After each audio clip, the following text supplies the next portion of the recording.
Good morning, students. Dear students, today our next topic of this unit is inductive facts.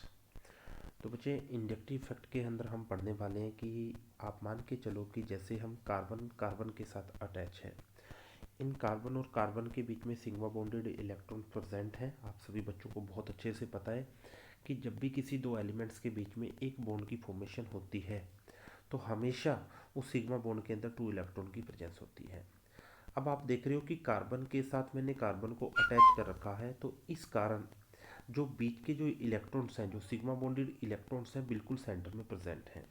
But जैसे ही मैंने इस carbon के साथ यहाँ पे कार्बन के साथ मैंने किसी अनदर एलिमेंट्स को अटैच किया, यहाँ पे देखिए बच्चे आप, कार्बन के साथ मान के चलो यहाँ पे मैंने फ्लोरीन को अटैच किया, तो फ्लोरीन को अटैच करते ही आप ये बात ऑब्जर्व करोगे कि जो इलेक्ट्रॉन्स हैं, सिग्मा बॉन्डेड इलेक्ट्रॉन्स हैं, वो फ्लोरीन की तरफ मूव कर गए हैं, जिसके कारण फ्लोरीन के ऊपर डेल्टा नेगेटिव और कार्बन के ऊपर डेल्टा पॉजिटिव चार्ज आ चुका है।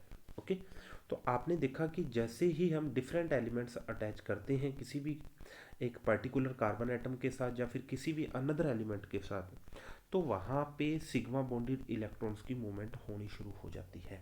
ओके, अब आपने ध्यान देना है बेटा, यही सिग्मा बॉन्डेड इलेक्ट्रॉन्स की जो मूवमेंट होती है, इसी को हम इंडक्टिव इफेक्ट का नाम देते हैं। तो आप पढ़ सकते हो यहाँ पे, the polarisation of sigma bonded due to the electron withdrawing और इलेक्ट्रॉन डोनेटिंग ग्रुप्स, कि जो आपके किसी भी कार्बन कार्बन के बीच में या फिर किसी भी पार्टिकुलर बॉन्ड के अंदर जो पोलराइजेशन आता है, मीन्स जो चार्ज जनरेट होता है due to attachment of the electron withdrawing और इलेक्ट्रॉन डोनेटिंग ग्रुप के कारण जो भी पोलराइजेशन जनरेट होता है, उसी को हम इंडक्टिव इफेक्ट का नाम देने वाले हैं। क्लियर?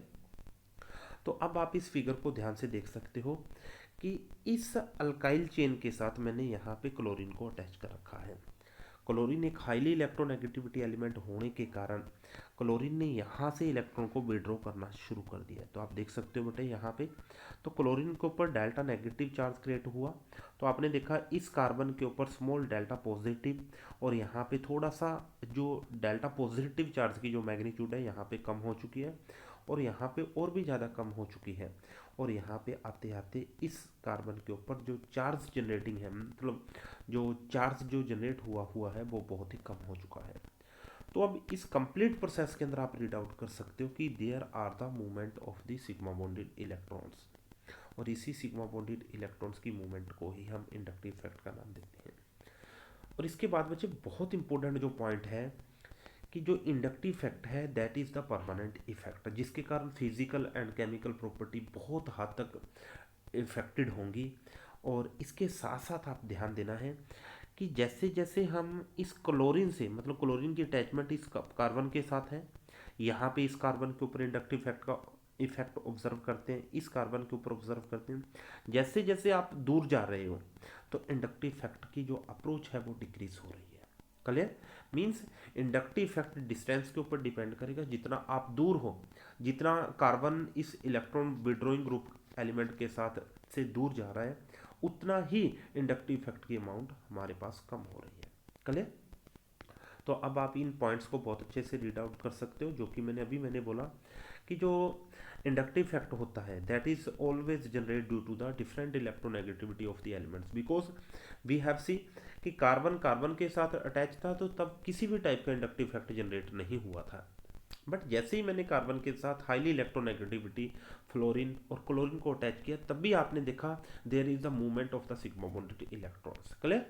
इसके बाद आप ध्यान देना है यहाँ पे कि यहाँ पे जो भी अभी मैंने बोला कि डिस्टेंस के ऊपर डिपेंड कर रहा है, फिजिकल और केमिकल प्रॉपर्टीज एलिमेंट्स की हमेशा ही इंडक्टिव इफेक्ट के द्वारा इफेक्टेड की जाएंगी। क्लियर? इसके बाद ध्यान से बच्चे यहाँ पे जो भी अभी हमने बोला कि डिस्टेंस के ऊपर डिपेंड कर रहा है, इस बात को भी आप बहुत अच्छे से क्लियर कर सकते हो। तो इस कारण मैंने स्लाइड्स के ऊपर नोट किया गया है, inductive effect weakness away along the chains and not significant beyond the third carbon atom. Means जैसे जैसे आप गिवन इलेक्ट्रॉन विड्रॉइंग ग्रुप से जितना दूर जा रहे हो 3 कार्बन के बाद इसका इफेक्ट अप्रोक्सीमेट निग्लिजिबल हो जाता है। क्लियर? अब हम बात करने वाले हैं कि इंडक्टिव इफेक्ट को हमने दो टाइप से क्लासिफाइड किया, negative inductive effect and positive inductive effect. अब नेगेटिव इंडक्टिव इफेक्ट कब जनरेट होगा? तो बच्चे ध्यान देना है कि जब हमने किसी भी गिवन कार्बन के साथ इलेक्ट्रॉन विड्रॉइंग एलिमेंट्स को अटैच करते हैं। फॉर एग्जांपल मैंने फ्लोरीन को अटैच किया, क्लोरीन, ब्रोमीन, आयोडीन, NO2 वगैरह जो भी इन एलिमेंट्स के ऊपर यहाँ पे आप नोट कर सकते हो, इन एलिमेंट्स को मैं अटैच करता हूँ जिससे गिवन कार्बन के ऊपर इलेक्ट्रॉन डेंसिटी डिक्रीज होनी शुरू हो जाती है। तब आप बोल सकते हो कि these are generate the negative inductive effect. Okay, और इसके साथ साथ आपने ध्यान देना है, नेगेटिव इंडक्टिव इफेक्ट जब भी जनरेट होता है इसकी जो स्ट्रेंथ है इसके अकॉर्डिंग बेटा आपने ध्यान रखना है। फ्लोरीन, क्लोरीन, ब्रोमीन, आयोडीन को बहुत अच्छे से ध्यान में रखना है। This is phenyl group, phenyl group is also withdraw the electrons. NO2 group आपका बहुत इंपॉर्टेंट रहेगा, और यहाँ पे CHO ग्रुप, ये भी इलेक्ट्रॉन को हमेशा ही विड्रॉ करते हैं। क्लियर। अब हम बात करने वाले हैं यहाँ पे पॉजिटिव इंडक्टिव इफेक्ट की। तो बेटे पॉजिटिव इंडक्टिव इफेक्ट का क्या मतलब रहेगा कि जब आप किसी गिवन कार्बन के साथ मैंने कोई ऐसा एलिमेंट अटैच किया, फॉर एग्जांपल यहाँ पे मैंने CH3 अटैच किया, तो CH3 ने क्या किया, यहाँ पे CH3 ने इस कार्बन के ऊपर इलेक्ट्रॉन डेंसिटी को इंक्रीज करना शुरू कर दिया। ओके, जिसके कारण इस गिवन कार्बन एटम के ऊपर इलेक्ट्रॉन की डेंसिटी कॉन्टिन्यूसली इंक्रीज हो रही है। इलेक्ट्रॉन की डेंसिटी इंक्रीज होने से, इलेक्ट्रॉन की डेंसिटी इंक्रीज होने से यहाँ पे डेल्टा नेगेटिव चार्ज क्रिएट होना शुरू हो गया। तो जब भी गिवन कार्बन के ऊपर किसी भी पर्टिकुलर ग्रुप के कारण इलेक्ट्रॉन डेंसिटी कॉन्टिन्यूसली इंक्रीज हो रही है, तब आप उसको पॉजिटिव इंडक्टिव इफेक्ट का नाम दे सकते हो। और पॉजिटिव इंडक्टिव इफेक्ट बेटा ध्यान रहे हमेशा ही कि जितना ज़्यादा अल्काइल ग्रुप का, फॉर एग्जांपल कि यहाँ पे मैंने मान के चलो C के साथ CH3 को अटैच किया, और C के साथ मैंने यहाँ पे इथाइल ग्रुप को अटैच किया। तो अगर आप यहाँ पे नोट करना चाहते हो कि इस गिवन कार्बन के ऊपर, दिस गिवन कार्बन के ऊपर जो डेल्टा नेगेटिव है, इस डेल्टा नेगेटिव की मैग्नीट्यूड ज़्यादा होगी या इसकी ज़्यादा होगी, तो बच्चे ध्यान देना है, जितना ज़्यादा अल्काइल ग्रुप लार्जर होगा उतना ही ज़्यादा वो पॉजिटिव इंडक्टिव इफेक्ट को जनरेट करने वाला है। क्लियर। तो आप यहाँ पे ध्यान से देख सकते हो कि this group generate the more positive inductive effect then this and then this and then this. Okay, जैसे जैसे साइज एंटिटी का डिक्रीज कर रहा है वैसे वैसे पॉजिटिव इंडक्टिव इफेक्ट इंक्रीज कर रहा है। क्लियर। Okay, thank you.